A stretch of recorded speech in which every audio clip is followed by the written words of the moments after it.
back to CBS This Morning. As lawmakers debate a new coronavirus relief package, many want it to include another round of $1,200 stimulus payments to many Americans. In the first round, nearly $1.4 billion went to people who are dead. The IRS now says spouses and others who received those payments should return the money. But as consumer investigative correspondent Anna Werner found out, some people cannot get the money they're entitled to. Anna, what is going on? Yeah, good morning, Jerika. It might sound logical that if someone gets a check from the government, that check was meant to be cashed. But we found that's not necessarily the case, leaving some people in a bind.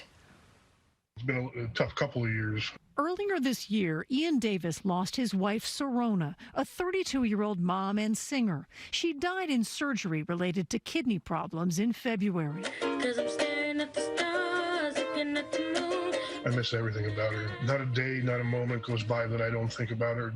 Her laugh, her joy for life.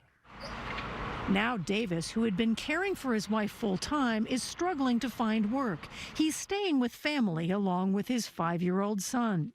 In May, he thought he'd caught a break when a joint stimulus check for $2,400 arrived for him and Serona. But when he went to the bank... What did they say to you?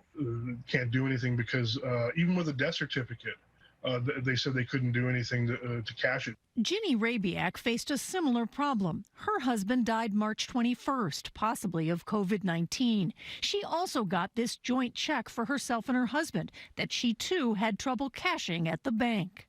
We're going to freeze your husband, your late husband's $1,200 because he deceased. Nobody knew what to do, and they still don't know what to do. Why the confusion? Jay McTighe oversees IRS audits at the Government Accountability Office and says when the stimulus checks first went out, IRS counsel made the initial legal determination that, they could not stop payments to deceased individuals. In its probe into the handling of the CARES Act, McTighe's agency found because of the way the law was written, anyone who filed a tax return in 2018 or 2019 was in fact entitled to that stimulus money, even if they were deceased at the time of payment. So they initially said, their own people said, that you can't hold up this money to these people, even though they're passed away. That's our understanding. So the IRS sent out some 1.1 million payments to deceased individuals. Some of them, like this one, even had the letters DECD for deceased on them. Then, as word got out, on April 17th, reporters asked President Trump what should happen to money sent to dead people. We'll get that back. Everything we're going to get back. A few weeks later, on May 6th, the IRS changed course, saying on its website if payments went to someone who was dead, the money should be sent back. So initially they made one determination, then midstream they flipped. That's correct. And with he and his wife's names on a single check for $2,400, Ian Davis couldn't even cash it to get his own $1,200. And that just didn't make any sense to me. Yeah, it just kind of puts people like me in limbo. Yeah. And I don't think that that's fair to people who've lost loved ones this year. That's why people are in such a muddle. They don't know what to do. Nina Olson is executive director of the nonprofit Center for Taxpayer Rights. I am hearing more from people who they're stuck because they have a check in both names or they have a check in a decedent name, and so the banks will not let them cash the check.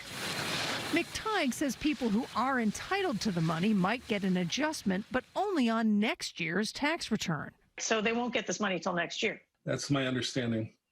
Which seems to run counter to the intention of why they sent this money out in the first place. One could make that argument. Meaning Davis may wait another year for his money. How helpful would that be for you right now?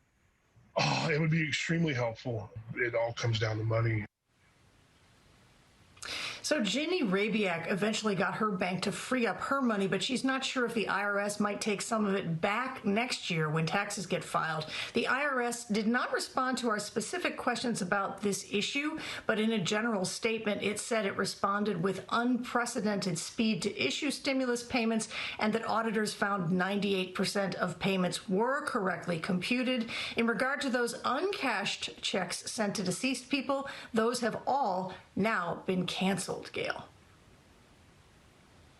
Boy, Anna, that's very confusing because first you say you get it if you're deceased. Now they're trying to change it midstream, but it doesn't help when you need the money now and you can't even get the money that's rightfully due you. That's a very tough position. Right, exactly. Doesn't make any sense. Thank you very much, Anna Werner.